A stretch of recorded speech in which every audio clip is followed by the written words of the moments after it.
Salve, salve, meu caro, minha querida, tudo bem por aí? Como é que você está? Aqui quem fala é o professor Helder, beleza? Eu espero que você esteja muito bem aí pelo outro lado da tela. Então vamos aí continuar, né, meu caro, minha querida, as nossas místicas aulas aí de literatura, né? Falando sobre as obras literárias catalogadas aí no vestibular da Federal do Paraná, né, galera? Federal é essa aí que catalogou, trouxe, né, uma quantidade bem grande aí, né, enfim, de livros, enfim, de obras literárias catalogadinhas lá, e é importante então que você conheça, não é mesmo? Todas elas, que você domine aí, enfim, as características presentes dentro desses textos e, claro, você conheça aí, né, enfim, as particularidades destas obras todas, beleza? Então vamos lá, vou jogar aqui, né, enfim, na telinha aqui, como sempre, para você o slidezinho, legal? O slide esse que você já tem por aí também, pra gente acompanhar aqui, trocar algumas ideias, maravilha? Sobre esses elementos, beleza? Então, simbora, né, gurizada? Vamos que vamos aí, ó, falar aí primeiramente, claro, da obra, né, enfim, aí do Ferreira Goulart, né? Grande escritor aí da literatura brasileira, beleza?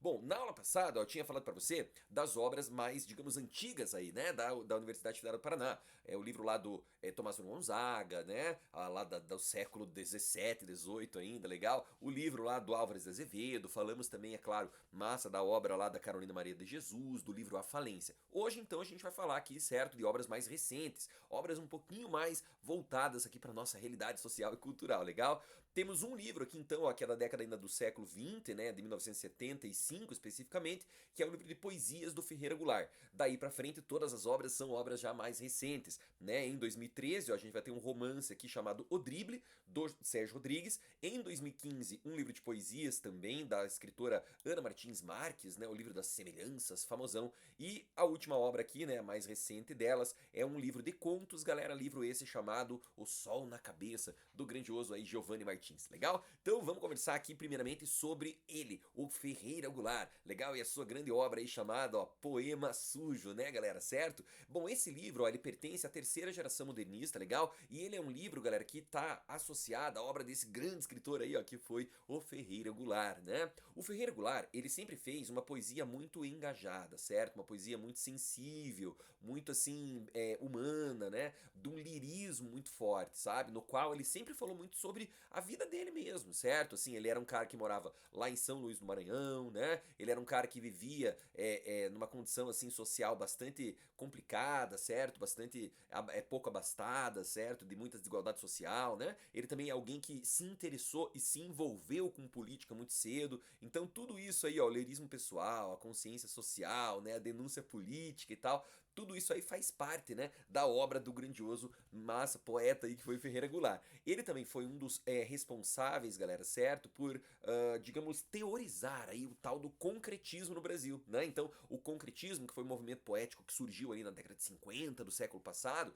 foi um movimento que privilegiou, lembra, a estrutura verbo-voco-visual, legal? Aquela estrutura que os poemas não tinham uma preocupação lírica, estética, uma preocupação formal, legal? Eram poemas então experimentais, bacana? Depois ele até rompe, né, com esse movimento, o Ferreira Goulart acaba indo aí para outros caminhos, acaba encontrando, enfim, outras, certo, visões aí sobre a poesia. A questão da identidade, galera, da memória, né, principalmente de uma poesia mais popular, uma poesia mais vinculada a esse contexto de pessoas que vivem no interior, sabe, desse universo, né, do interior do Brasil e tudo mais. Esse cara é também um tema bem comum aí na obra do grandioso Ferreira Goulart, legal? E claro, ele foi um artista, né, um escritor aí muito múltiplo, né, muito multíplice, muito assim, cheio de referências, legal? Então ele escreveu peças teatrais, ele escreveu crônicas, ele escreveu contos, obviamente que escreveu poesia também, mas então a obra dele é bastante variada aí, legal? O livro, galera, Poema Sujo em específico, certo? É um livro bem curto, legal, que ele compôs também num período não muito longo, ó, de 6 meses, né? Enquanto ele, Ferreira Goulart, estava morando na cidade de Buenos Aires, legal, capital da Argentina. Aí você vai falar, então ele estava morando de boa lá, né? Enfim, visitando ali todo mundo, comendo um bife de chorizo, é isso? Claro que não. Ele estava exilado enfim, lá na Argentina, em Buenos Aires. E ele esteve lá por motivos políticos, legal, por causa da ditadura militar aqui no Brasil, né? Ele foge do Brasil, ele vai passar por alguns países da América do Sul, até que ele chega efetivamente lá na Argentina. Porém, uma vez lá, a Argentina tinha também um momento, né, ditatorial aí, né, quando ele chega nesse país e ele não consegue mais deixar, certo, a Argentina. Então ele acabou achando que ele ia morrer, ele achou que ele iria ser, né, enfim, ali perseguido até que o achassem, encontrassem e efetivamente o matassem, né, como aconteceu inclusive com amigos, né, conhecidos aí do próprio Ferreira Goulart, que ele conta aí nos livros que escreveu. Então ele tinha um medo muito grande. E aí o livro O Poema Sujo tem essa conotação, sacou? É um livro, galera, certo? De um ambiente, de um momento histórico sujo, assim, asqueroso, repugnante, nojento, entenderam? Tem a ver com esse rolê aí. E dentro desse contexto, a gente tem, claro, ele, Ferreira Goulart, digamos, passando a limpo a sua vida até ali. Uma vez que ele estava achando que ele iria morrer, que a perseguição, né, enfim, política iria acabar com a sua existência, que ele não mais teria, né, enfim, nenhuma possibilidade de fazer um grito de liberdade através da sua literatura, então ele utiliza a literatura como uma válvula de escape para esses sentimentos sujos também, né? Então ele vai falar da memória da infância dele, ele vai falar da juventude lá em São Luís do Maranhão, ele vai falar de questões sociais e políticas, ele vai falar sobre alienação social, e ele vai usar uma linguagem, galera, extremamente suja também, entende? Justamente para tentar também mostrar para os censores, mostrar para aquelas pessoas que liam os livros, né, que ele não tava nem aí, que ele tava pouco se lixando, entendeu? Para os problemas sociais que estavam, né, relacionados a ele, que ele tava mais era afim de meter o dedo mesmo, né, enfim, na ferida, entendeu? Tem essa postura agressiva, essa postura, né, enfim, assim, vanguardista, combativa aí do nosso queridíssimo Ferreira Goulart. Massa! Então, galera, o livro, e a Federal pode perguntar isso para você, o livro ele tem uma conotação histórica muito importante, né? Veja, o livro ele foi escrito em 1975, certo? Né, dentro desse contexto de regime militar, certo? De perseguição política, de censura, de repressão e tal. Então o livro tem um tom muito, digamos, assim, perfeccionista, certo? Do ponto de vista, claro, de crítica social, mas ele tem um tom também muito vinculado a essa ideia de tentativa de fuga da realidade, sabe? De evasão de uma realidade social contundente demais, né? Nesse sentido, ó, a obra é um símbolo de resistência, um símbolo de luta pela liberdade de expressão, entende? Por isso que esse livro e o próprio Ferreira Goulart, galera, se tornaram tão conhecidos nesse momento histórico, né? Muita gente gostava do Ferreira Goulart, né? Curtia a obra dele justamente por causa, né, dessa questão dele ter sido um grande nome, entende? Dentro desse ambiente social aí. E ele, ó, vai explorar vários temas aí dentro do livro, tá legal? Como eu te disse antes, ele vai falar sobre a própria identidade e memória dele, o passado dele, mas não vai deixar de falar sobre o engajamento político, certo? Sobre questões ligadas à censura, falta de liberdade de expressão, perseguição e tudo mais. Enfim, mas ele também aborda, galera, a temática, ó, da poesia, legal? Ele também faz poemas metapoéticos dentro desse livro, legal? O nome do livro, o título dele, Poema Sujo, inclusive, é um elemento metapoético também. Veja, é a sugestão, ó, da quebra, né, de padrões, né, da subversão, galera, certo? Das convenções, né, poéticas. É algo, ó, impuro, é algo fora dos padrões, mas é algo, enfim, que vai de encontro a tudo aquilo que era conhecido como uma poesia até então, certo? Aquela poesia mais bela, lírica, elaborada, reflexiva, filosófica, que ainda estava sendo feita por vários poetas ali no Brasil naquele mesmo momento histórico, como João Cabral de Melo Neto, né? O Carlos Drummond de Andrade e, meu Deus, quantos outros nomes aí. E a palavra sujo também aqui, galera, adquire a conotação de algo que vai além do adjetivo, certo? É algo visceral, é algo cru, saca? Sem filtros, né? Com uma sinceridade muito grande por parte de quem o produz. Ou seja, a ideia de algo assim que não foi muito trabalhado, né? Que não foi muito aprofundado, sabe? Que é algo mais produzido numa perspectiva assim, de uma produção mais crua mesmo, uma produção menos, né, literária, digamos assim, certo? Uma produção menos preocupada com aspectos de uma profundidade, de uma esteticização assim muito grande, legal? E nesse sentido, claro, ele vai, né, aderir a essa natureza, ó, provocativa, a essa natureza transgressora, né, gurizada? Que é a marca registrada no fim das contas dos poetas dessa geração, né, da terceira geração modernista, como Manuel de Barros, Mário Quintana, o próprio Goulart, né, o José Paulo Paes, Adélia Prado, essa galera aí. E também é uma obra, né, ousada, uma vez que ele está, lembre, sendo literalmente perseguido mesmo, né, pela ditadura militar e tal. Então é claro que ele também vai, né, tentar construir aí nesse poema uma tentativa de fuga, né, desse contexto social do qual ele faz parte. Legal? cada parte do poema, né? O poema não tem capítulos, né, galera? Eu coloquei ali entre parênteses aquela palavra capítulo, meio que para você entender que o livro, embora não tenha uma divisão entre si, ele tem assim espaços em branco, certo? Maiores. É uma questão muito mais, sabe, assim, visual, né? Do poema. É meio que tipográfica ali a questão dessa divisão entre partes que o perdão, que o livro proporciona. Mas de qualquer forma, dá para dizer que em cada uma dessas partes do livro, né, em cada um desses momentos diferentes que o Goulart escreve ali, né, sobre o seu, enfim, passado, sobre a questão política, sobre o próprio poema que está produzindo, sobre as questões históricas das quais faz parte, é interessante perceber que o Goulart vai abordar, ele vai passear, ele vai amalgamar ali diferentes apanágios da sua própria trajetória literária, legal? Ou seja, ele foi um poeta, né, que ele tem uma obra muito longa, né? Então ele escreveu muita coisa. Então, por exemplo, ele escreveu ali uma poesia mais parnasiana, né? No começo da sua poesia. E tem trechos nesse livro, Poema Sujo, que são mais parnasianos, certo? Tem rimas, dá pra dizer que é quase uma espécie de uma forma fixa e tal.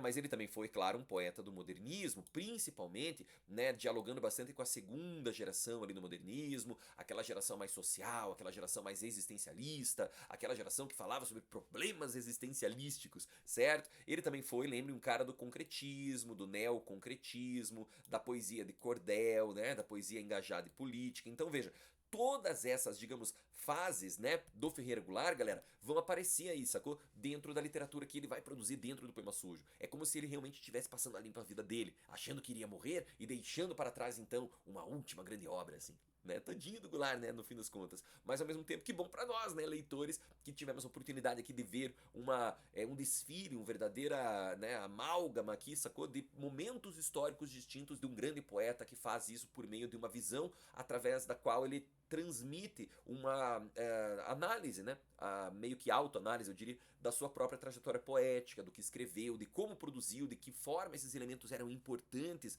dentro do momento em que ele estava produzindo, legal? Ele mesmo diz, ó, que ele vai fazer uma espécie de retorno, assim, sacou? De um eu lírico mais intimista, que funde, né, que junta todas as fases anteriores, né? E aí, ó, ele vai usar um termo, galera, que era comum na época, legal? Que se chama automatisme physique, acho que assim pronuncia, legal? Do francês aí, que é literalmente escrita automática, ou seja, é você escrever sem se preocupar com sintaxe, com pontuação, com ordem das palavras, é você literalmente, como ele diz aqui, ó, vomitar em escrita automática sem ordem discursiva a massa da experiência vivida. Então é meio, né, uma coisa meio experimental aí, certo? Meio iniciática, bacana, que faz parte, é claro, da literatura do século XX, não é mesmo? Vários outros poetas e também escritores adotaram, digamos assim, né, enfim, estruturas, né, semelhantes. O Campos de Carvalho, por exemplo, grande escritor brasileiro dessa época aí também, ele vai escrever um livro chamado A Lua Vem da Ásia, massa, no qual ele também faz algo parecido, né? E A Lua Vem da Ásia é um romance, não um poema, por exemplo. Né? Existem até mesmo autores de teatro, como Augusto Boal, por exemplo, e tal, fazendo algo parecido, legal? Então, assim, em linhas gerais, ó, esse poema é sujo, né, por conta de duas situações, dois motivos. É sujo porque a realidade da qual ele faz parte, a realidade na qual ele está inserido, ó, é uma realidade nojenta, suja, obscena, asquerosa, repugnante, horrível e tal. E lembre, é suja, repugnante, horrível, asquerosa por conta de questões sociais, entendeu? De questões políticas, da perseguição pela qual passa o Ferreira Goulart, né? E não só ele, é claro, mas também o Brasil de forma geral, a censura e tudo isso. E claro, também tem a ver com o fato de que o formato do poema não segue um estilo, entende? Não segue uma estrutura formal, não está preocupado assim, certo? Com elementos elaborados, portanto é sujo, é feito de qualquer jeito, digamos assim, tudo bem? Bom, dentro do livro, galera, então, fica evidente uma linguagem muito específica. Toma uma água aqui, senão a gente não para mais de falar, né? Então, é uma linguagem muito específica aí do poeminha. Como é que é, Helder, essa linguagem? Então, a linguagem é muito intensa e muito emotiva, certo? Há uma emotividade bastante grande por parte do eu lírico que lembra, recorda, né? Fala, enfim, aí do seu passado, né? A gente tem também, é claro, como eu te falei antes, o lance da experimentação através de vários elementos, não é? Simbolismos, metáforas, imagens sensoriais e oníricas, essa questão, né, enfim, do experimentalismo linguístico através de trechos que lembram o concretismo, beleza? Mas não deixa de ter também, galerinha, a musicalidade, a cadência melódica, a rítmica, a evocação de sensações, né, que envolvem também elementos mais musicalizados. E quase sempre a gente vai ver no livro inteiro uma dicotomia, isto é, uma divisão divisão assim, galera, sempre em dois lados, sabe? Sempre em dois caminhos, digamos assim, né? De um lado, algo mais formal, do outro, o informal. De um lado, concreto, do outro, abstrato. De um lado, popular, do outro, erudito, entendeu? Então, assim, é muito comum nos poemas do Goulart, aí nesse livro inteiro, ele meio que passear, sabe? Nesses dois caminhos, assim, sacou? Nesses dois mundos diferentes que na prática se complementam, né? É comum ele falar, por exemplo, da cidade, né? Ele vai falar muito sobre a cidade em que ele vive, que era São Luís do Maranhão, né? Que ele tinha saudades e tal. Ele fala tanto de um lado lindo, onírico, belo, lírico, quase platônico, assim, do mundo das ideias, quase sublime, mas ao mesmo tempo ele não deixa de lembrar também de questões ligadas, por exemplo, às, sei lá, injustiças sociais, a desigualdade, a fome, a miséria, entendeu? Então ele traz esses dois lados, né, sempre aí nos seus poemas. Bom, quando a gente abre o livro, galera, o primeiro poema que a gente lê é esse que tá aqui, ó, certo? Não tem um título legal, é um poema, como você percebe pela estrutura, que lembra bem pouco os poemas tradicionais, não é verdade? É um poema mais vinculado aí a essa estética moderna de usar a palavra e o espaço da página de forma diferente e tal. Se você olhar, não vai ter uma rítmica aqui, não tem assim uma preocupação muito vinculada com rima, com coisa do tipo, porém, né, existem expressões extremamente ligadas aqui, ó, a um vocabulário bem escatológico, olha só, bem sujo, né, como ele disse no título dele lá do poema. Mas a ideia não é chocar o leitor, é mostrar que a poesia faz parte, né, de todas as nossas dimensões, incluindo aquelas que às vezes são um pouco menos, sei lá, líricas, né? E assim, a ideia também é ele já no início do poema, já no início do livro, tentar revelar, tentar mostrar para nós leitores o quanto essa sujeira, o quanto esse ambiente, né, do qual ele faz parte, representa também o que ele está escrevendo, o como ele está produzindo os poemas que produz, beleza? Então quando ele fala aqui do turvo, né, enfim, aquilo que está turvo é aquilo que está sujo, que você não enxerga direito, que não é claro, não é? Então veja, ele não escolhe assim aleatoriamente, ele escolhe propositalmente esse tipo de palavra para iniciar o poema, não é mesmo? Porque é por meio dela que ele, Ferreira Goulart, vai conseguir, né, direcionar, vai conseguir encaminhar, digamos assim, as leituras que serão feitas a partir daí desse texto, né? E aí ele vai fazer perguntas, né? Enfim, vai brincar ali com as palavras, mas assim, no final lá, né, na última frase que aparece lá embaixo, no último verso, né? Quando ele fala do sorriso, a ideia, né, enfim, desse sorriso ali é que às vezes a única coisa que sobra, a única alegria existente, né, enfim, para esse eu lírico é ainda, assim, por exemplo, coisas banais da sua existência, né? Comer,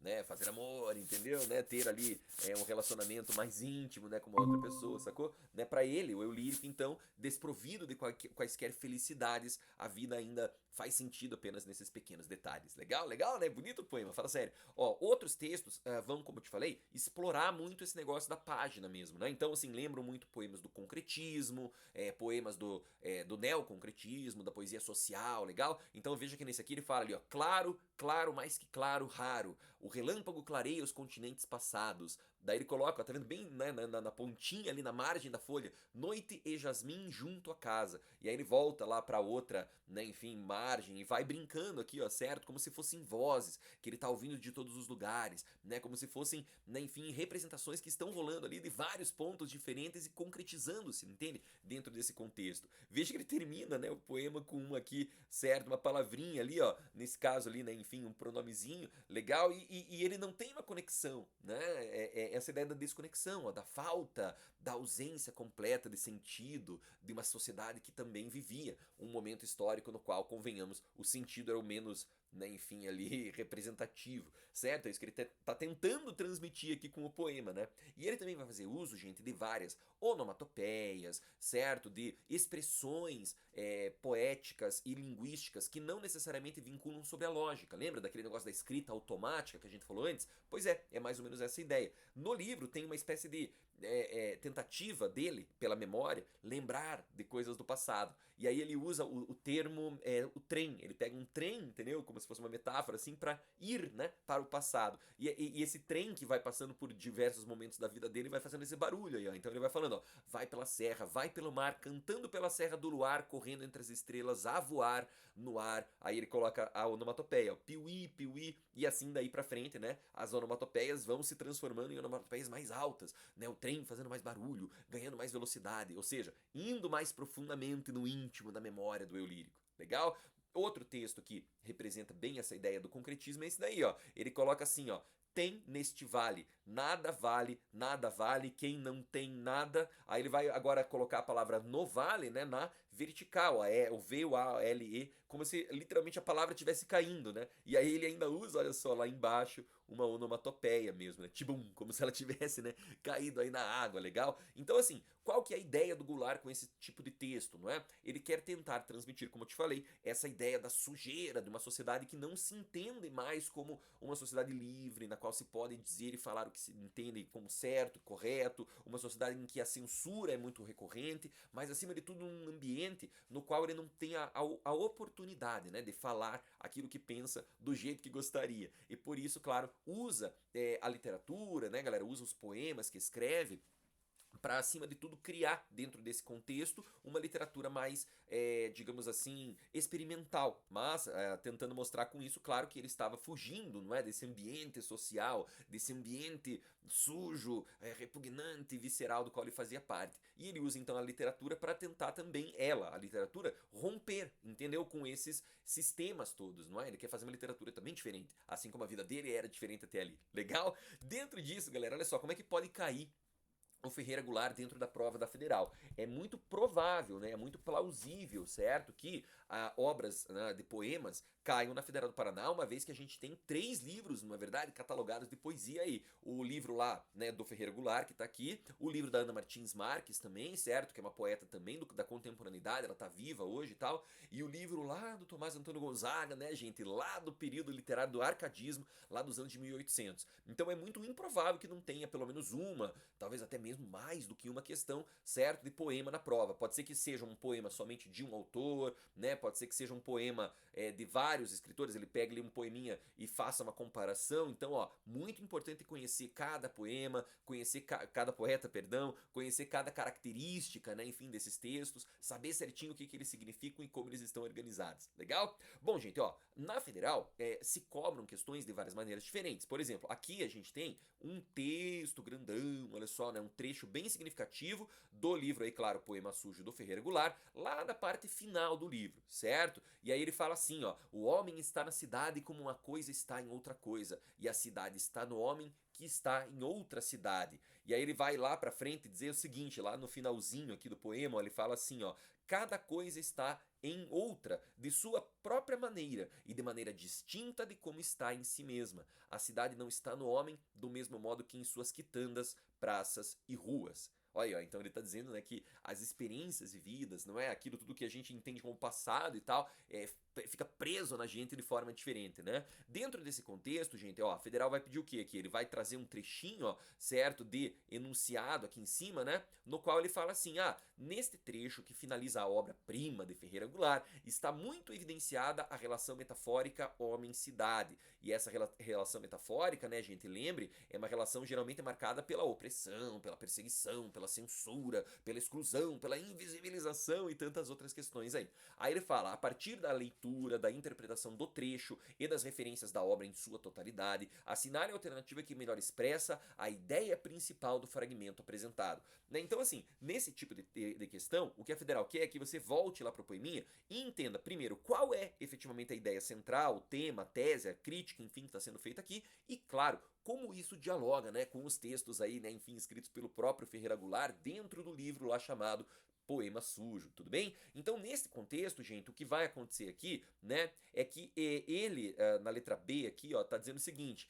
ele expressa, né, a sua relação de entendimento com a cidade de São Luís do Maranhão, que é verdade, uma vez que, lembre, o próprio Ferreira Goulart era, né, dessa cidade. E ele diz que essa cidade, né, não foi marcada, né, enfim, da mesma maneira que outros tantos são luisenses, né? Ou seja, as mesmas relações de afeto, né, lembrança e tal, né, enfim, aqui pertencem de formas diferentes para as pessoas, né? As pessoas lembram de maneiras distintas daquele passado delas, legal? Então a resposta dessa questão, por exemplo, seria essa. Veja, é uma questão de interpretação e não necessariamente de literatura, entendeu?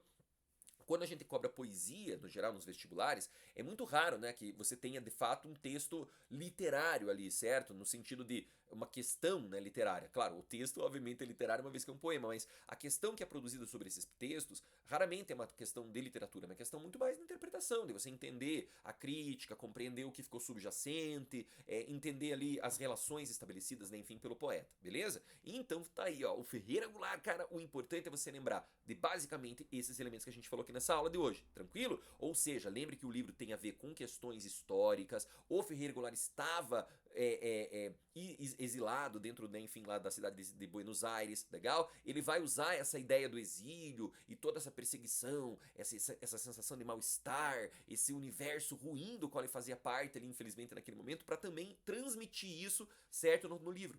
O livro traz essa sensação de desconforto, sacou? Você se sente mal, entende? Lendo o livro. É isso que ele quer que você entenda.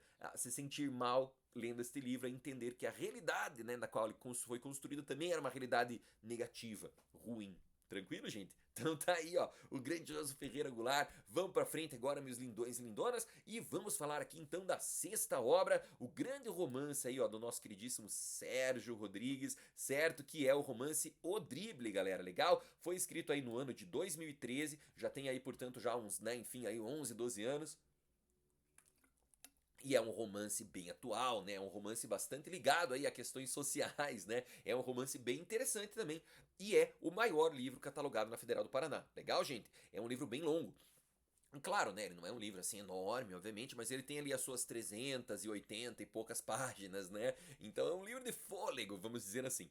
Bom, o livro, gente, pertence a esse cara que tá aqui embaixo de mim, ó, o nobilário aí Sérgio Rodrigues, que nasceu em 1962, atua até hoje aí, né, enfim, como um roteirista, né, e também um colunista de jornal, né? Ele trabalha naquele programa Conversa com o Bial, lá da Rede Globo, é colunista no jornal Folha de São Paulo, mas também escreve, claro, né, enfim, criticamente, tem um livro dele bem famoso, inclusive, bem bom, por sinal, chamado Viva a Língua Brasileira, no qual ele, Rodrigues, vai defender muito o nosso falar, certo? O uso, né, da linguagem no Brasil, sabe? Da linguagem brasileira, né, e não português brasileiro. Bem legal. Mas enfim, ele também escreveu, claro, muitos textos literários, romances, contos, crônicas e tal. E a literatura dele, gente, assim como a literatura pós-moderna de forma geral, é marcada muito por isso ali, ó, pela alinearidade. Isto é, não há, né, uma linearidade, não há uma conexão, né, enfim, ali de progressão temática. É muito fragmentado o texto, certo?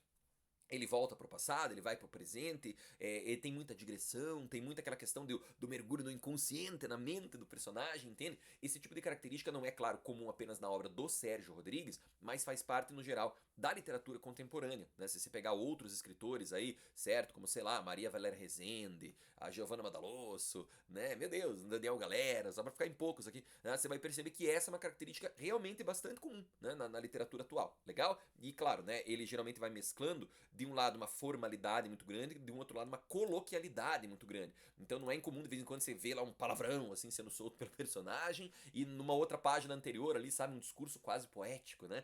Feito pelo mesmo personagem, beleza? Bom, o título da obra, né, o drible, no fim das contas é uma grande metáfora, legal? É claro, futebolística, né, obviamente, certo? Drible, né, uma jogada muito plástica, não é mesmo? Dentro do futebol, é uma jogada bonita que levanta a galera assim que tá assistindo o jogo ali. Mas ao mesmo tempo é uma jogada que tenta enganar, né? Que tenta fazer com que o adversário não preveja o movimento que vai acontecer, não é isso? E de certa maneira, então, gente, o drible aqui, ele tem esse sentido não só metafórico, mas também metonímico, entende? De trocar, de substituir coisas dentro do livro. Então o drible não somente é o drible mesmo do futebol, uma vez que o livro vai falar muito sobre isso, vai falar de um jogador muito famoso, vai falar do Pelé, vai falar, enfim, né, do futebol. Mas também nós, leitores, tomamos um drible, digamos assim, na história. Não percebemos, certo, que tudo que está sendo construído é tramado, né, pelo protagonista, que é pai, né, enfim, ali do outro protagonista da história, legal? Então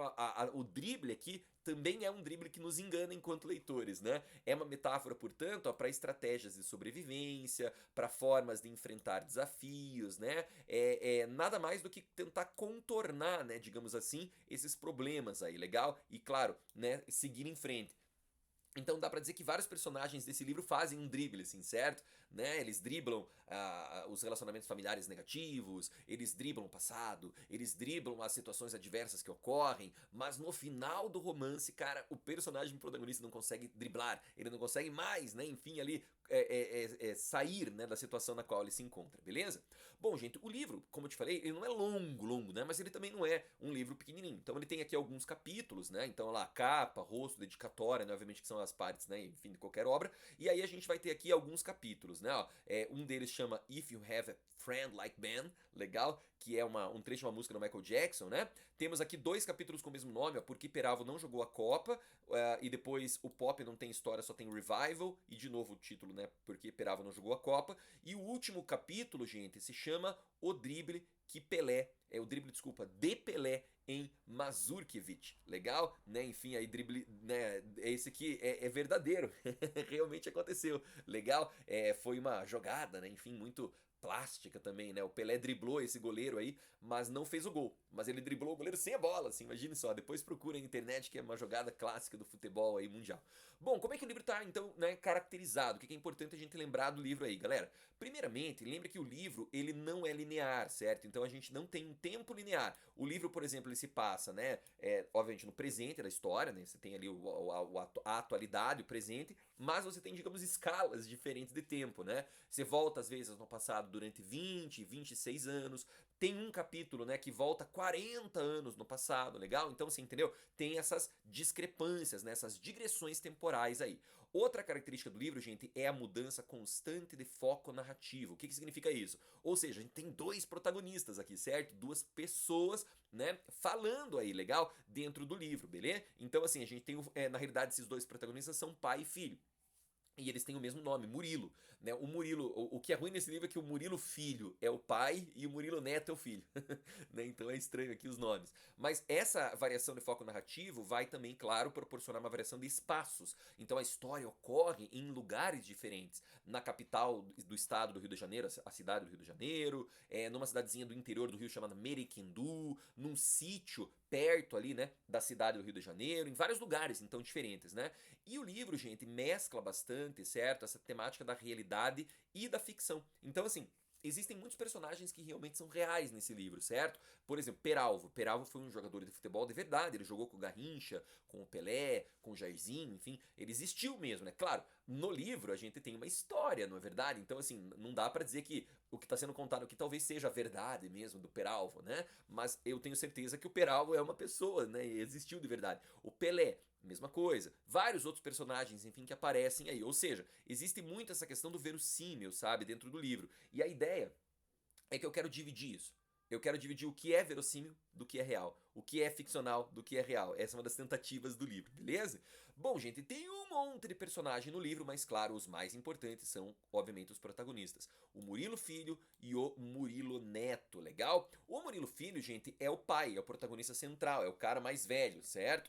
No presente da narrativa, ele já é um senhor de idade, ele é conhecido como o leão da crônica esportiva, o Dickens brasileiro, legal? Então, assim, ele escrevia muito bem, né? Tanto que agora, já senhor, velhinho, meio adoentado, morando num sítio isolado, ele ganha dinheiro com o que ele vendeu, né? Os livros que ele vendeu no passado, legal? O filho dele se chama Murilo Neto.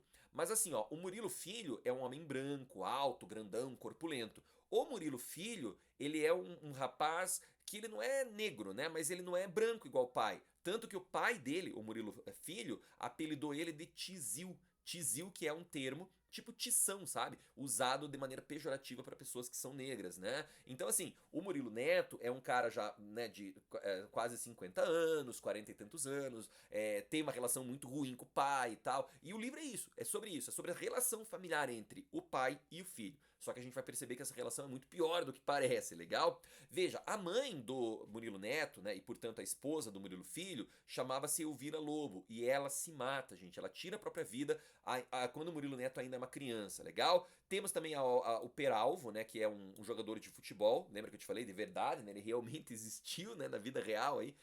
E o Peralvo, ele é um cara negro, ele era um grande jogador de futebol. O livro fala, inclusive, que ele poderia ter sido maior do que o Garrincha, talvez até mesmo do que o Pelé, legal? Se não fosse o que aconteceu com ele lá.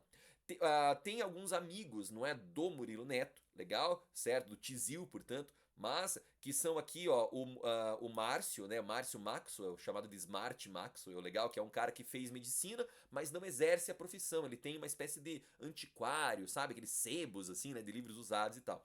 Temos também o Franco, que foi o melhor amigo na infância, início da vida adulta ali do Murilo Neto, e a Ludmila Godoy, que é a primeira grande mulher aí da vida do tal do Murilo Neto, beleza? Além dessa galera toda, temos também a Yara e o Josué. A Yara e o Josué que são caseiros, certo, galera? Da casa aonde mora, certo? Né, enfim, lá Murilo Filho, lembra? Ele mora num sítio e tal. E os caseiros da casa são a Yara e o Josué. Que são um casal, né? E temos a Conceição, que é uma espécie de. Ela foi uma governanta, sabe? Aquelas mulheres que eram tipo a empregada doméstica da casa, manja? Na época em que né, Murilo Neto morava ainda com o pai. Então ela era uma espécie de mãe, assim, sabe? Para o Murilo Neto, né? Ela faleceu, claro, né? Obviamente, já era uma senhora, né? Mas ela fez às vezes de mãe, assim, né? Pra ele, beleza? Bom, esses personagens todos, claro, tem outros tantos, não dá pra gente falar de todos aqui, mas esses com certeza é importante você lembrar quem são. Legal você saber, né, desses personagens, porque a Federal do Paraná é um tipo de banca, um tipo de, enfim, ali de vestibular, galerinha que gosta de cobrar de vocês questões ligadas a esses aspectos ligados aí ao nome dos personagens. Então, quem são eles, o que fizeram, onde comem, onde dormem, perdão, o que comem, né? E coisas do gênero é importante você saber.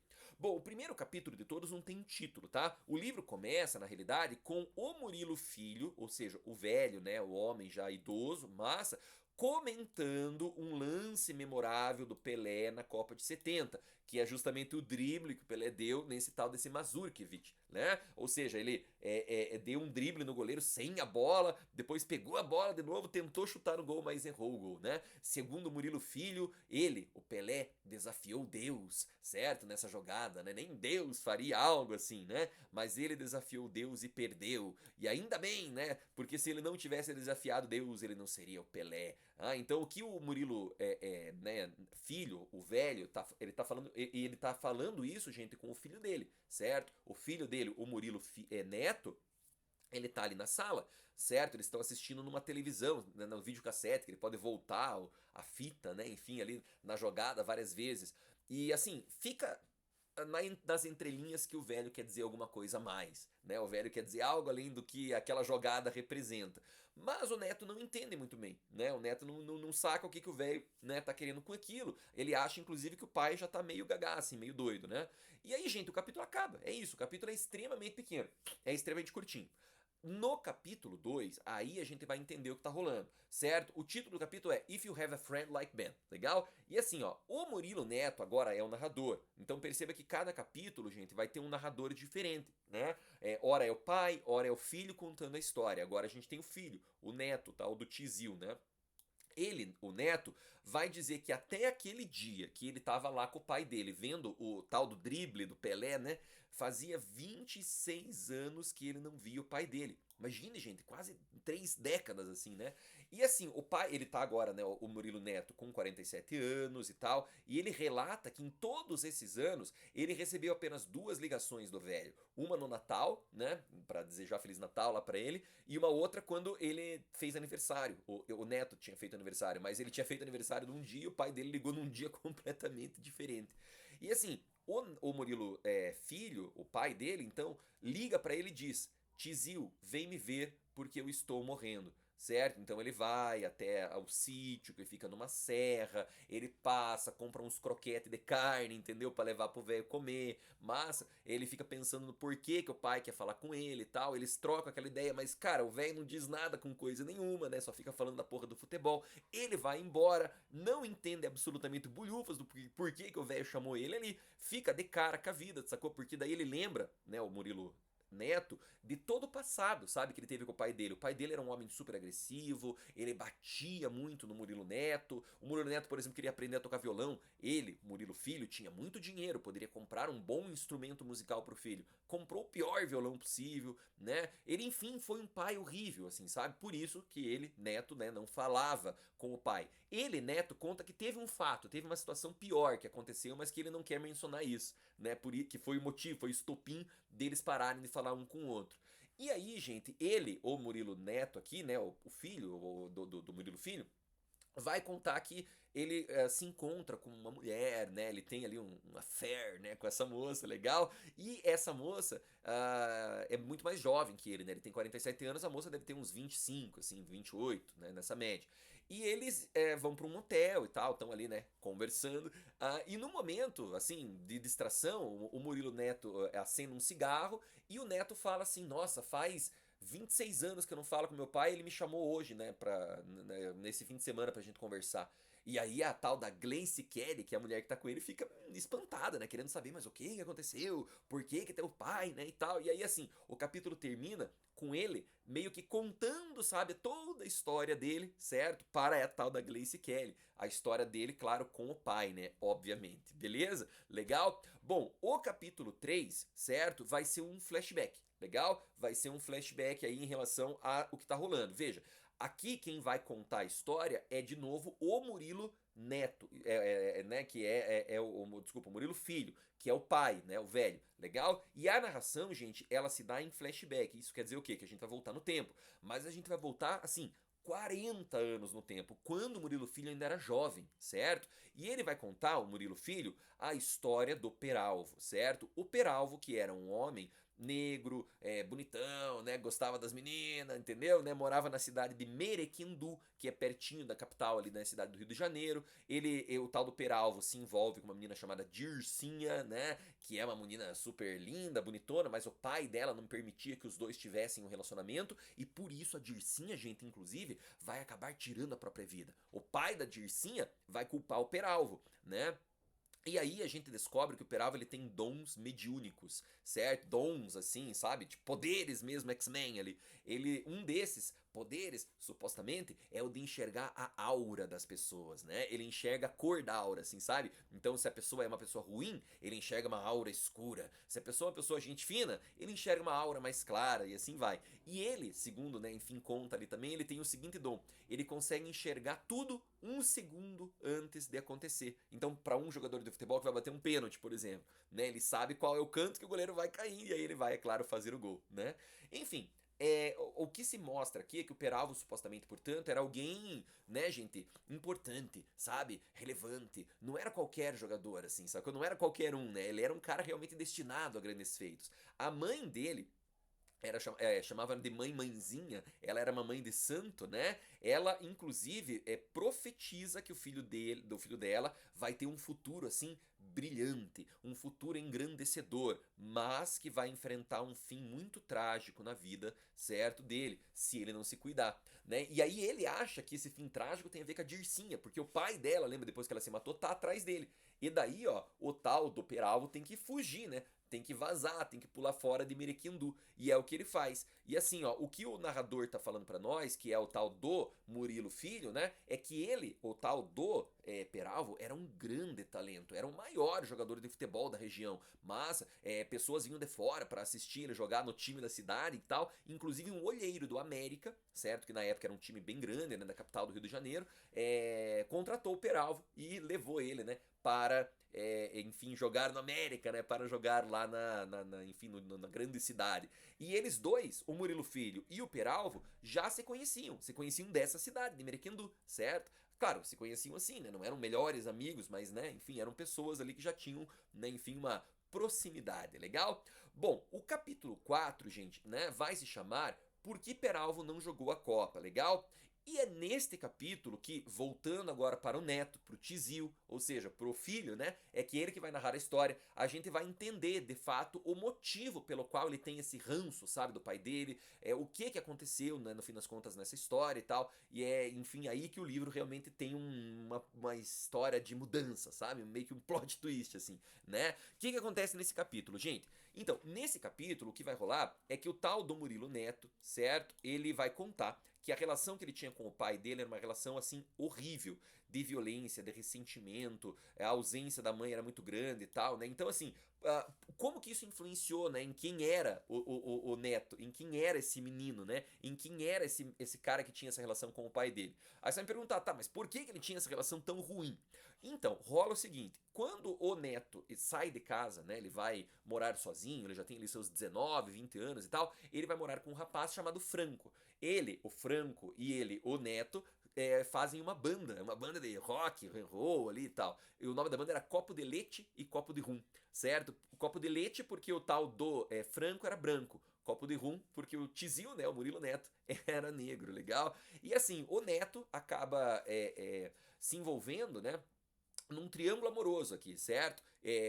O Franco namora uma menina chamada Ludmila Godoy, a tal da Lud, e ele, Neto, tá afim da guria também.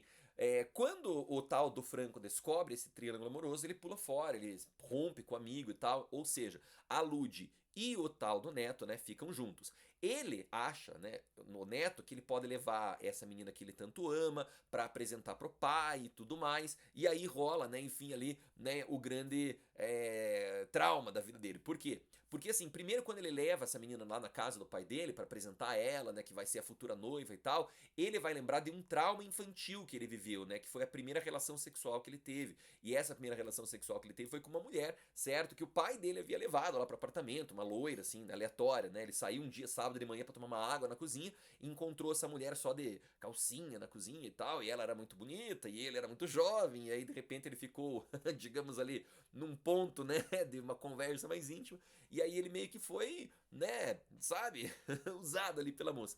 E assim, ele não foi uma experiência legal, ele ficou com medo do pai descobrir e coisa e tal. Então, enquanto ele tá ali na casa do pai dele, sabe, vem essas memórias não muito legais, né? Mas assim, por mais que isso tudo aconteça, tá tudo legal, sabe? O pai trata muito bem a filha, o filho, trata muito bem a menina, né? E o neto, pela primeira vez, sente que tem uma família, sabe?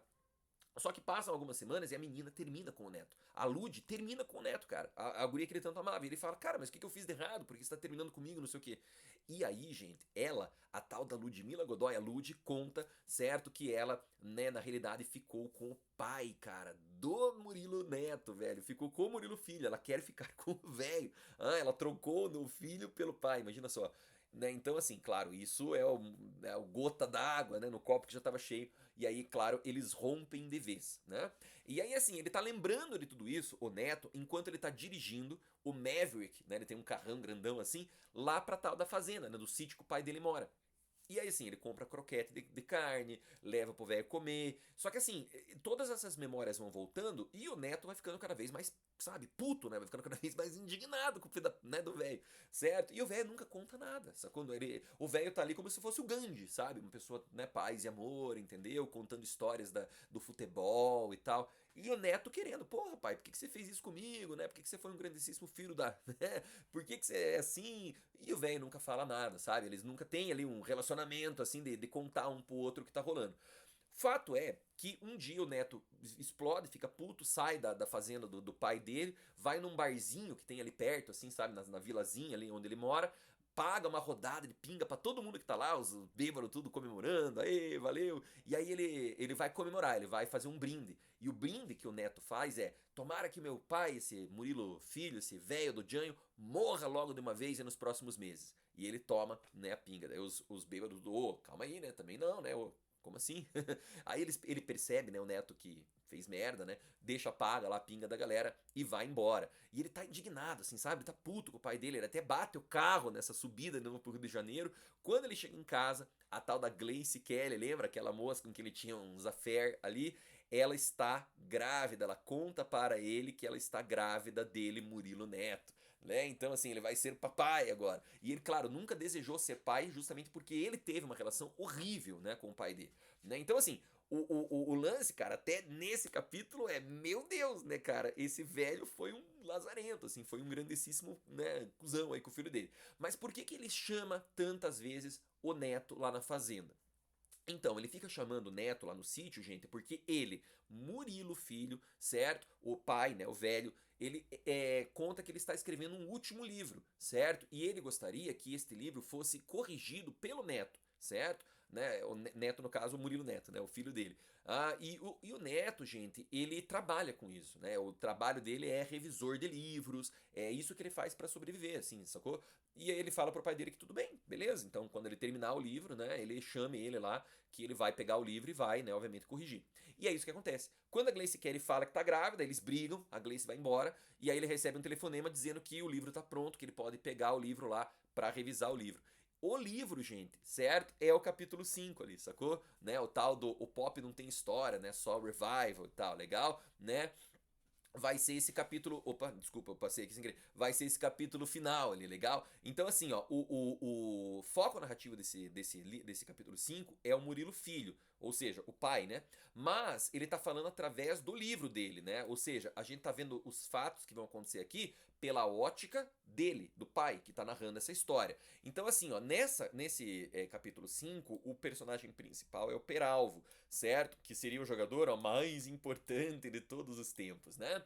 Bom, na história vai se mostrar que o Peralvo e o Murilo Filho, certo? Ou seja, o pai, né, do Neto, eles têm uma relação, sacou? Eles são amigos, certo? É uma relação de amizade bem grande, inclusive, mas que depois vai virar uma relação de inveja, você vai perceber aí. Mas, então, a linha é muito tênue, né, entre admiração e inveja. O que rola é o seguinte, o Murilo Neto tá lendo o livro ali do pai dele e descobre que o Murilo Filho é um profundo amigo do Peralvo, né? O Peralvo que era um grande jogador, Peralvo que era conhecido pelas massas, o Peralvo que era fodão, assim, né? Mas o Peralvo, ele também é um cara, lembra, que era muito mulherengo, né? Fazia lá uns paranauê por aí e tal. Então tem esses dois lados, digamos assim, do Peralvo.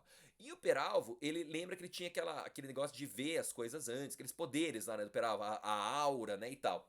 Um dia, o Murilo Filho e o Peralvo foram para um bar. O Murilo, né, filho, encontra uma moça lá, muito bonita e tal. E o Peralvo olha para essa menina e vê uma aura super negra nela. Mas ele não fala nada pro amigo dele, o Murilo Filho. Porque ele acha que o amigo vai ficar irritado, né? E o Murilo Filho pergunta, cara, mas o que que tá acontecendo? Por que que você tá com essa cara? Me conte, né? Me fale. E aí o Peralvo fala, ó, cara, essa mina aí que tá com você, ela tem uma aura negra, velho.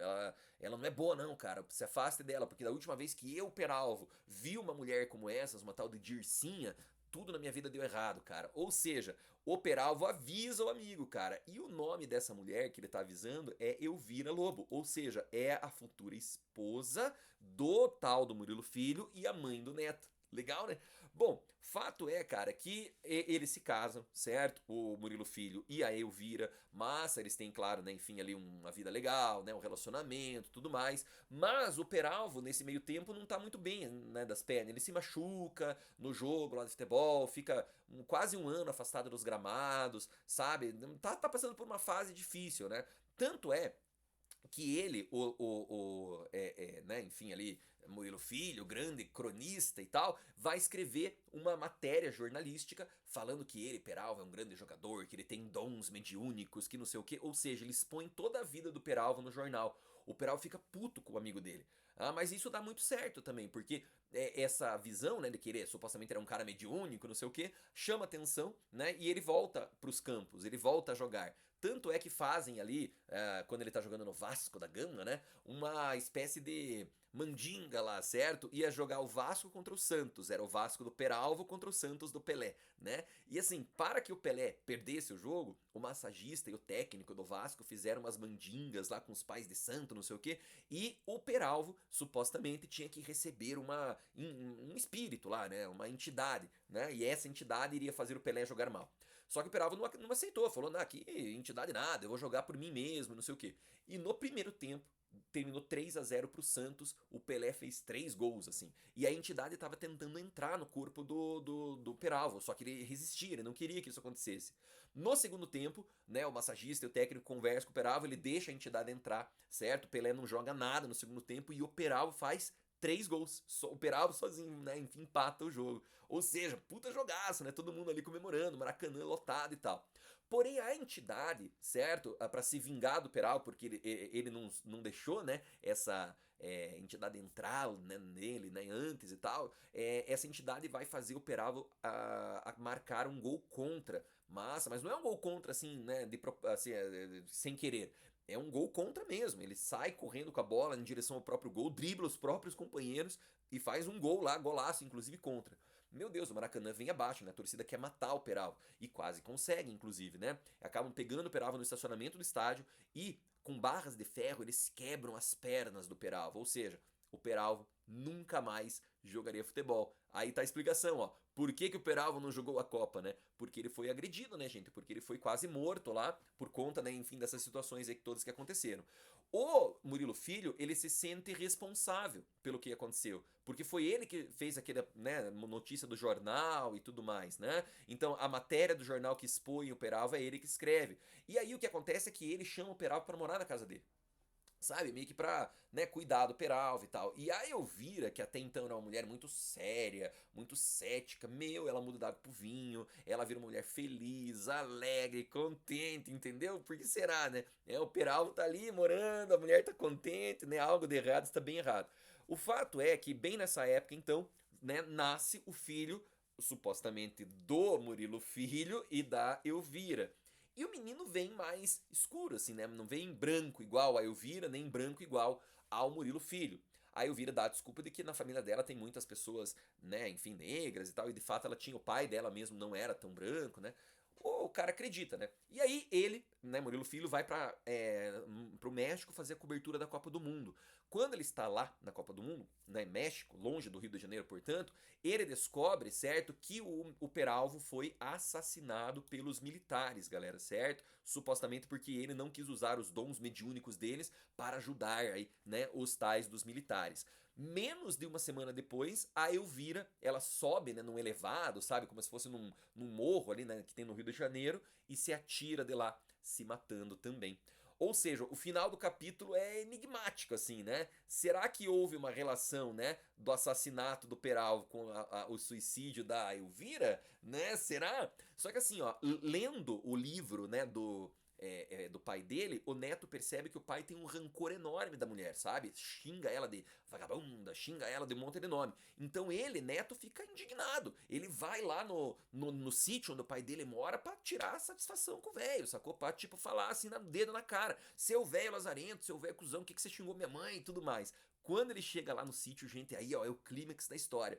O velho não tá na sala ali, né? Quer dizer, ele tá na sala, mas ele fala, ó, tem esse vídeo que tá aqui na televisão, eu quero que você assista esse vídeo, não quero falar absolutamente nada pra você. Depois que você assistir esse vídeo, eu tô te esperando. Tem tipo um lago, assim, sabe? Uma ribeirinha assim, onde, no sítio onde eles pescavam. Eu tô te esperando no lago ali, beleza? E o neto nem responde nada, mas ele vai ver o vídeo. Quando ele bota o vídeo pra ver, ele dá play na história, né?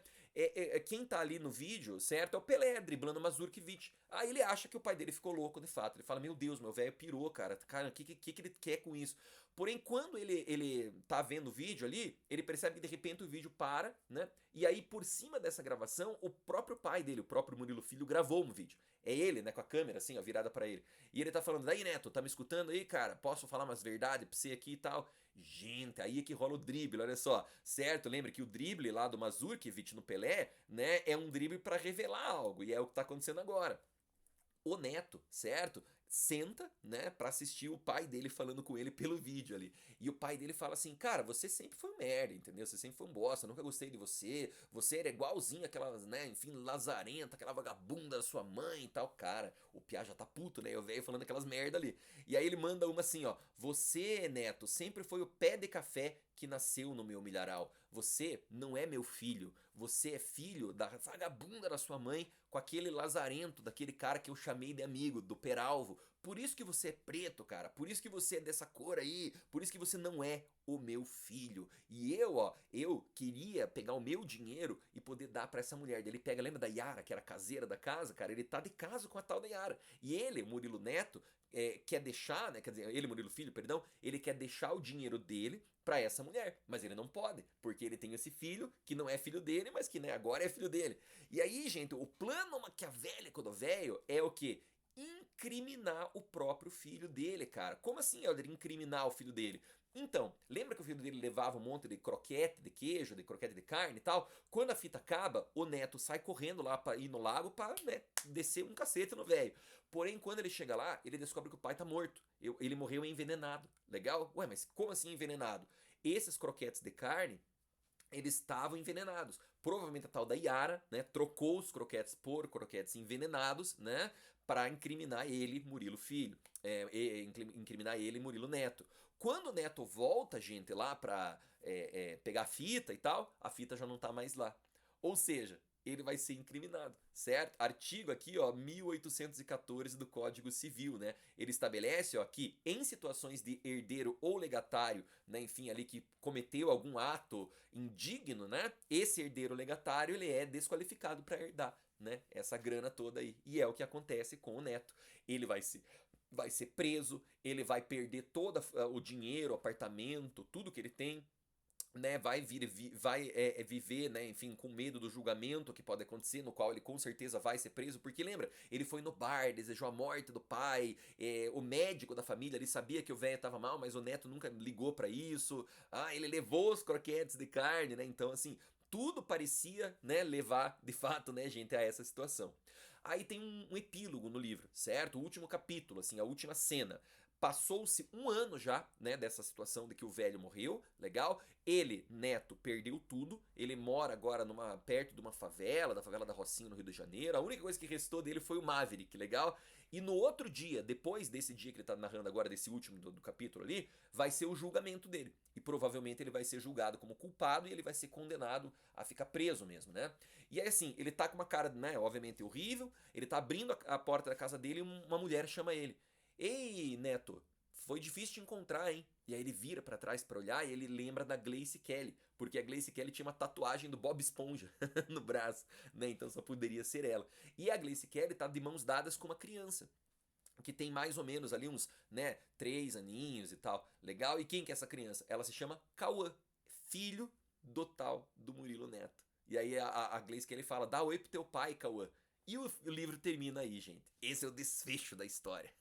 Muito bom, né, esse desfecho aí, certo? Então, assim, é um desfecho, gente, extremamente depreciativo, assim, né, do ponto de vista crítico, legal? Um desfecho bastante, né, voltado, né, para uma visão de mundo de crítica social, de fato, legal? A gente tem bastante tema central aqui, né? A relação do pai com o filho, a relação de traição e abandono, a relação de mentiras, culpa, arrependimento, as consequências, né, enfim, quase sempre muito devastadoras das escolhas que temos, o confronto entre pai e filho, a redenção supostamente existente entre os dois e, claro, os arrependimentos marcados aí, né, enfim, no relacionamento de ambos. A própria construção da identidade, certo? Do neto, de quem ele é, de como ele se sente e de como o pai dele, né, no fim das contas é um homem extremamente, cara, mas absurdamente lazarento aí com o próprio filho. E acima de tudo, né, galera, o lance do simbolismo do futebol, aqui a plurissignificação, né, do que representa o drible. O drible aqui é muito mais o drible, né, da vida em relação ao que o neto sofreu, a como ele descobre quem ele é e assim, né, sucessivamente.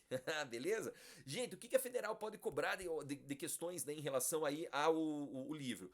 Basicamente, a federal vai cobrar de vocês enredo. Então é muito importante lembrar do nome dos personagens, o que acontece na história, esses flashbacks todos, né? Essa progressão entre as partes. Isso tudo é muito relevante e provavelmente a Federal do Paraná vai cobrar isso de você, beleza? Bom, nessa obra aqui, ó, nessa questão aqui, a gente vê um exemplo disso, ó. Ele fala aqui, no romance o drible de Sérgio Rodrigues, 2 pontos. E aí você tem então aqui, né, 5 alternativas e claro, tem que marcar a correta. Aí ele fala, ó, a narrativa gira em torno da amizade entre Murilo Filho e Murilo Neto, ambos torcedores do mesmo time de futebol. Bom, isso é verdade, eles realmente torciam pelo mesmo time de futebol que era o América, mas assim, a amizade, né, gente, acho que é a última palavra existente entre ambos. Letra B. Murilo Neto é um cronista esportivo. Não, quem era um cronista esportivo, lembra? Era o pai dele, o Murilo Filho. Essa tá errada também. Na C, ó. Murilo Filho é um revisor de livros de autoajuda. Isso é verdade. Pouco conhecido e que tem um relacionamento tenso com o próprio pai. Tá aqui, gente, ó. Essa é a resposta. Essa aqui tá corretíssima. A D, ó. O texto aborda questões familiares. Isso é verdade. Aborda várias questões familiares, explorando a relação conturbada de pai e filho e uma suposta traição. Essa suposta traição não existe, né, gente? Rolou uma traição, né? A traição realmente ocorreu, legal? Né? Então, o que acontece de errado aqui na letra D é isso. Na última, ó, na obra, pai e filho viveram afastados por 26 anos, verdade, voltando a se relacionar em função da doença da mãe Elvira. Não, a mãe não estava doente, eles se relacionam porque o velho queria dar um golpe no Piali, né? Queria usar o filho como bode expiatório, digamos assim, né? Legal? Tá vendo? Ó, questão de enredo. Se você sabe do enredo, se você assistiu uma aula sobre o livro, você com certeza vai se dar muito bem aí na questão, tá legal? Indo pra frente então, gente boa, bora falar aqui da sétima e penúltima obra, certo? Que é o livro das Semelhanças, da nossa grandiosa escritora Ana Martins Marques. Galera, esse livro foi escrito em 2015 por ela, legal? E é um livro, galera, que faz parte, né, digamos assim, de uma espécie, digamos, de continuum, né, de escritoras mulheres, mas da poesia contemporânea. Então, olha aí, ó, tem vários nomes que eu coloquei ali, né, sei lá, Cristiano Sobral, Conceição Evaristo, Bruna Beber, Angélica Freitas, Alice Santana, Laura Liuzzi, Maria Rezende, tem também a Lucy Colin, dá pra falar, sei lá, da Luísa Romão, nossa, tem vários nomes. A maior parte da poesia produzida na contemporaneidade é feita por mulheres, né?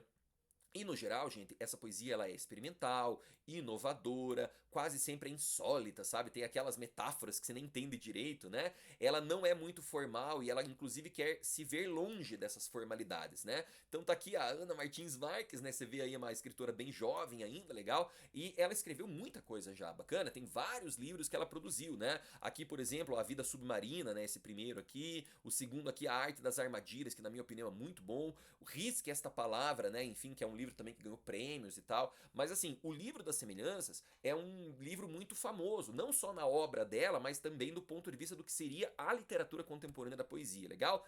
Por quê? Então, esse livro, gente, é um livro que vai subverter a lógica, a tradição da poesia. Não tá lembrando de alguém aqui que era subversivo na poesia também? Um tal de Ferreira Goulart? Então, a Federal talvez ela possa cobrar de fato poemas diferentes, mas que são convergentes, né? Que fazem coisas parecidas, legal? Outra característica desse livro, gente, é a metapoesia.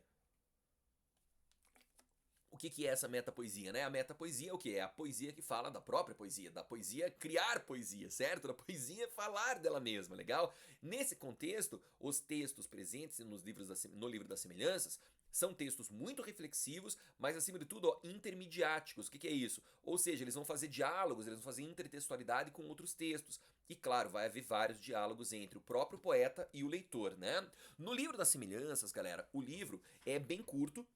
Ele deve ter ali umas 80, 90 páginas, legal? E ele é um livro, galera, talvez um pouquinho menos, é um livro dividido em 4 partes. E nesse caso, cada parte tem um nome. A primeira parte chama-se livro. E nela é como se a Ana Martins Marques ela estivesse querendo trazer pra gente, leitor, né, a própria definição do que seria o livro, certo? Né, o livro tendo um título, tendo um poema principal, ou seja, é ela refletindo sobre como o livro se transforma em livro, como ele sai do mundo das ideias que a gente tem e ele cai nas palavras, se transforma efetivamente no livro, fazer poético, sabe? A lida ali do poema. A segunda parte se chama cartografias. E nessa parte é como se tivessem mapas e a gente pudesse fazer literalmente um mapeamento, entende? Dos sentimentos, do amor, da nossa visão de mundo, da própria leitura. A terceira parte é uma parte experimentalista do livro, chama-se Visitas ao Lugar Comum, legal? São 14 micropoemas que parecem se conectar um no outro, assim, parece que cada um vai complementando o que vem na sequência, sabe?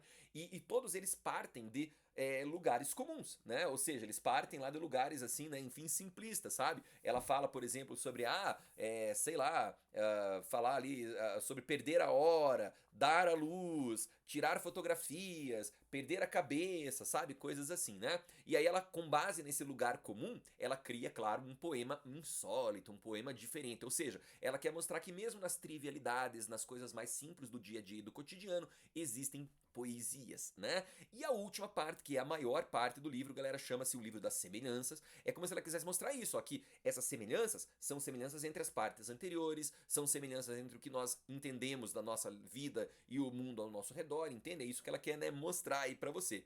Todos os poemas do livro são poemas minimalistas, né? Claro, né, gente? Vão existir poemas um pouquinho maiores, um pouquinho mais extensos, até mesmo com algumas páginas. Mas assim, no 89% do livro é poesia bem curtinha, poema bem minimalista, legal? A maior parte, como eu te falei, ó, subvertendo a lógica, a semântica, a linguagem, digamos assim, normal, né? Parece que você lê o poema e fala, caramba, o que eu li aqui, né? O que é isso, sabe? É uma linguagem muito insólita, certo? Nossa, essa palavrinha, inclusive, né? Insólita, gente. Ela é muito importante dentro da literatura contemporânea, né? Uma vez que essa palavra, ela faz muito parte, parte, né, enfim, ali do que seria a nossa, né, enfim, literatura, né? Esse adjetivo é algo que é insólito, né? Que não é habitual, sabe? Que é incomum, né, entendeu? É raro, é até mesmo fugindo da norma, assim, entenderam? Então é muito comum ter esses negócios insólitos, né, na literatura contemporânea.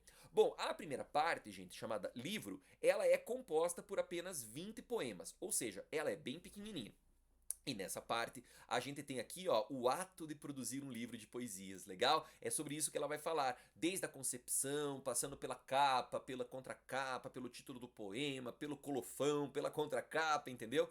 E assim, a ideia é que antes de começar essa parte, existe uma espécie, entre aspas, talvez de epígrafe, chamada Ideias para um Livro. E esse Ideias para um Livro, ele antecipa, sabe? Ele vaticina, ele profecia, digamos assim, todos os aspectos poemáticos que vão aparecer dali pra frente, entendeu? Então, não só se antecipam, né, essas características, mas há um plano aqui de enunciação, olha só. É a ideia de um efeito discursivo que concretiza a palavra em livro. Isto é como se ela estivesse pensando algo e esse algo efetivamente tivesse se transformado em um livro.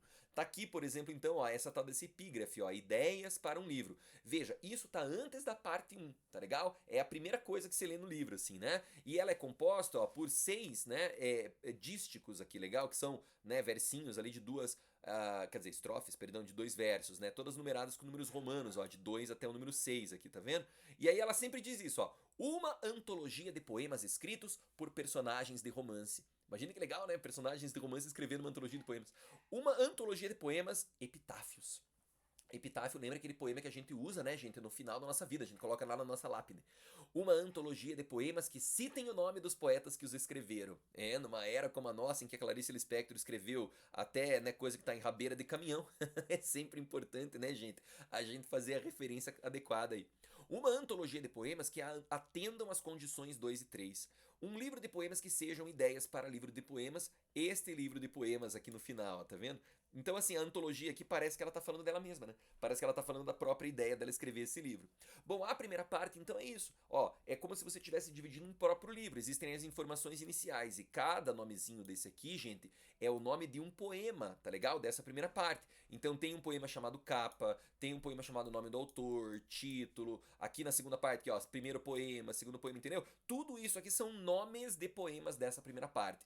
Então, a primeira parte é uma parte metapoética. É a Ana Martins Marques refletindo sobre como um livro se transforma num livro. Como um livro de poemas traz um poema para dentro do livro, entendeu? É essa a ideia. Então, basicamente, todos os títulos constroem esse percurso da composição do livro, saca? Eles vão, ó, autorreferencializar, certo? O ato de escrever, o ato de produzir sentido com palavra, o ato de criar, enfim, um poema, né?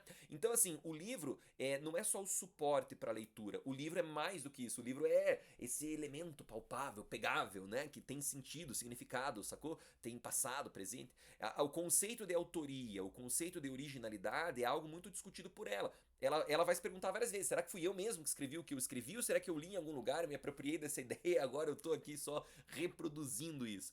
E essa é uma reflexão extremamente interessante, né? Porque é bem atual. A questão, ó, de intertextualidades, de interdiscursividades, né? De experimentalismos, convenhamos, é muito interessante dentro de uma realidade como a nossa, na qual as pessoas realmente não criam nada novo, né? Mas se apropriam de textos já produzidos. Aqui a gente tem alguns exemplos, ó, certo? Veja como eu te falei antes, que são textos bem curtinhos, minimalistas, nos quais não há uma preocupação formal, é quase tudo um texto muito experimental. Esse texto aqui, por exemplo, ó, chamado Título, né? Ela fala ali, ó, suspenso sobre o livro como um lustre num teatro. Bonito isso, essa imagem metafórica de que o título ele representa essa coisa da beleza estética, do chamar a atenção, do iluminar o caminho, né? É interessante, assim, que dá para perceber nos poemas da primeira parte uma preocupação da Ana Martins Marques em catalogar, digamos assim, a estrutura do que seria, né, galera, um livro de poesias, né? Ela tem aqui também, ó, tipo, um outro poema um pouquinho maior, como você vê, ó, chamado Boa Ideia para um Poema. Veja que esse aqui tem mais cara de poema normal, né? Ó, tem ali uma estruturazinha tal, não é? Vai ter uma outra rima também, legal? Mas assim, a ideia é que ela fala que essa boa ideia para um poema às vezes parte de coisas banais, certo? Uma coisa que ela lê numa revista, um poema que ela leu em algum lugar, uma ideia, né, enfim, que ela teve, mas daí será que não é plágio? Daí será que eu tenho que me livrar do poema? Será que eu tenho que não escrevê-lo? Ah, tá aí o poema. É interessante a brincadeira, né, que ela constrói aqui. Bom, a segunda parte, gente, é uma parte mais curtinha, assim como a terceira. A segunda e a terceira são pequenininhas, tá? Nessa segunda parte, a gente tem 10 poeminhas, nenhum deles tem título, e todos eles têm essa ideia de um mapa, sabe? De uma coisa enquanto um objeto físico, mas ao mesmo tempo poético. E é como se cada um dos poemas, assim como na terceira parte, ele fosse complementando o poema anterior. A ideia que você tem depois de ler os 10 é que você lê um só, entendeu? Parece que é um grande poema apenas, né? E a ideia, galera, é que, ó, diferentemente da primeira parte, nessa segunda parte, né, os poemas são mais sentimentais, entendeu? São poemas que têm, como eu te falei antes, essa continuidade temática. Então, será que é um poema ou é um conto que eu tô lendo aqui, né? São poemas que retratam a ideia do mapa sendo uma coisa que você usa, claro, para se localizar na Terra, né, para se localizar no universo, no mundo, mas também para se localizar enquanto leitor. Massa, para você entender a sua bagagem de leituras, compreender o seu passado, compreender o caminho que você segue enquanto leitor, entendeu? O mapa, portanto, é uma mímese, ou seja, uma imitação da própria realidade, né, de nós enquanto leitores, ok? Então, por exemplo, aqui alguns trechinhos de alguns poemas. Ela diz assim, ó: e então você chegou como quem deixa cair sobre um mapa, esquecido, aberto sobre a mesa, um pouco de café, uma gota de mel, cinzas de cigarro, preenchendo por descuido um qualquer lugar até então deserto. Você faz questão de dobrar o mapa de modo que nossas cidades, distantes uma da outra, exatos 1720 km, fizessem subitamente fronteira. Tá vendo que interessante? Ela meio que tá mostrando que essa ideia da distância inexata que existe entre os indivíduos, ela pode ser aproximada e quase plasmada, quase colada através da arte, através da literatura. A literatura, portanto, é um mapa, é uma forma de aproximar as pessoas. É muito bonito isso, né, gente? Então, ó, nessa segunda parte, esse eu lírico, né, seja ele real, seja ele, né, enfim, não real e tal, vai de novo a metaforizar a literatura, a relação do leitor com o livro, a relação, né, enfim, do leitor com a palavra. Legal? E com isso, gente, o conceito do Aristóteles de mimese, né, isto é, de imitação, de representação, vai se construir na ideia de mapa. Massa, então assim, o livro é um mapa para os teus sentimentos, é um mapa para as tuas sensações, é um mapa para a forma como você se sente naquele momento, é um mapa para uma infinidade de coisas, né? Então perceba que nesse segundo trecho do livro a gente tem uma sensibilidade literária muito grande, né, gente? Esses mapa-poemas, digamos assim, né, ajuda a gente a encontrar quem a gente é, certo? É uma espécie, ó, de cartografia existencial, legal? Por meio de viagens oníricas, espaciais, memorialísticas, a gente descobre coisas que a gente nem sabia que a gente sabia sobre nós mesmos. A gente experiencia situações que a gente nem sabia que precisava passar antes de passar por elas, entende? É sobre isso que a Ana Martins Marques está falando e é por isso que o livro é tão importante. Porque acima de tudo ele também é um mapa, legal? Então assim, ó, tem vários outros poemas aqui, certo? Né? Enfim, você tem aí o slidezinho, depois sem dúvida nenhuma vai dar uma lida, vai dar uma olhadinha. Lembre que no geral, quando a gente cobra poesia numa prova de vestibular, gente, eles não cobram necessariamente uma interpretação muito aprofundada. É muito mais uma interpretação do que significa aquele poema naquele contexto, legal? A terceira parte, penúltima, né? Galera, é uma parte também bem curtinha, ó. Ela tem 14 micropoemas, legal? Ou seja, todos têm no mínimo 6, no máximo 14 versos. Então, nessa parte, todos são bem pequenos mesmo. E todos os poemas, galera, dessa parte, todos mesmo, eles partem, né, de ditados populares. Tipo esses aqui, ó. Pagar para ver, perder a cabeça, dar a luz, dobrar a língua, né? Dentre, meu Deus do céu, uma infinidade de outros aí. E a ideia é que ela, a Ana Martins Marques, quer mostrar a potência poética, o universalismo, a atemporalidade presente nesse tipo de coisa. Ou seja, ela está fazendo uma reflexão quase sarcástica, sabe? Quase irônica aqui, né? De como o clichê, a vida cotidiana, também é poemática, também é poética, certo? Também vale a pena ser vivida e lida, entende?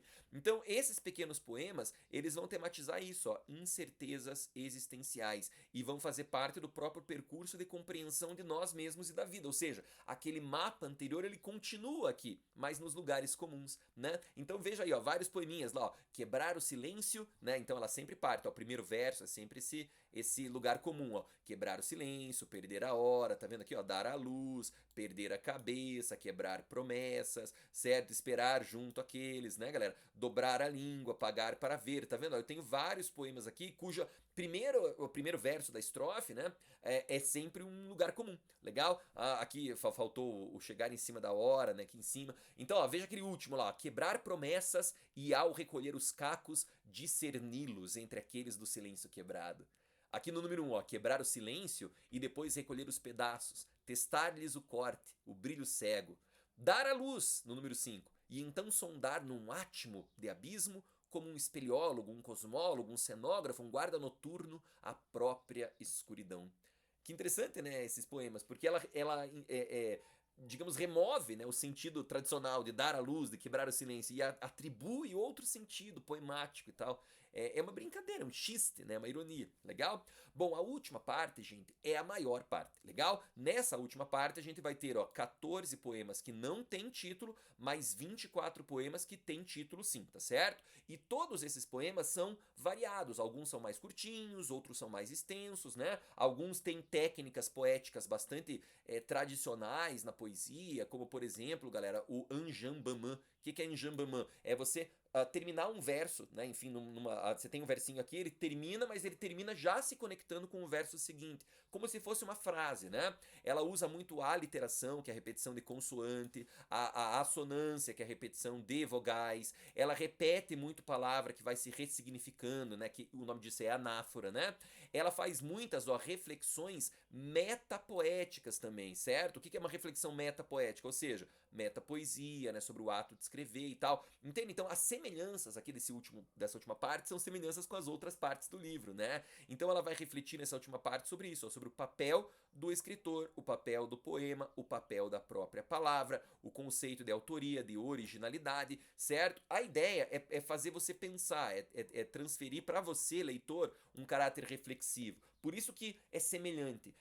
Ler é semelhante com viver, sacou? Entender esses poemas é semelhante com entender a existência. Escrever se assemelha a viver, entendeu? É tudo muito semelhante, as coisas são parecidas. Então, repetir as palavras, né, criar essa coisa do concreto e do abstrato, fazer uma semelhança, enfim, metafórica, né, entre esses elementos é o elemento essencial nesse poema. Legal, gente? Então, assim, tem vários poemas nessa última parte, né? Esse aqui, por exemplo, né, enfim, bem grande, né? Enfim, ele é bem longo, mas ele fala, ó, pense em quantos anos foram necessários para chegar este ano, quantas cidades, ou seja, ela vai, né, enfim, quanta coisa para chegar até aqui, né? E aí ela termina o poema com a palavra, né? Quantas palavras até esta palavra, vírgula, esta, né?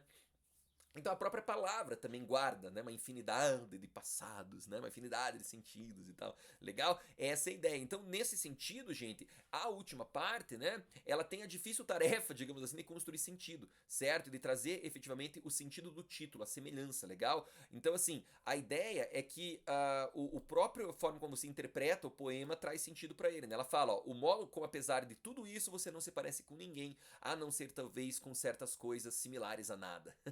Interessante, né? Essa ideia que ela, né, enfim, traz no final. Então é como se fosse, sabe aquela bonequinha russa, a matriosca, né? Então é como se fosse essa matriosca linguística. Isto é, cada palavra, cada poema tem um significado que vai sendo tirado de dentro de si, que vai sendo, né, reproduzido, se vai sendo autoalimentado, que vai sendo sobreposto, entende? E vai transformando esse livro no que ele é, no fim das contas. Um grande livro que não é somente um livro, um grande mapa que não é apenas um mapa, um lugar comum que diz muito mais do que um lugar comum. Ou seja, uma coisa que se assemelha muito a outras coisas, mas que vai muito além, certo? Que não pode ser compreendida, transformada, significada, porque tem uma infinidade de sentidos e transformações, né, e de congêneres, legal?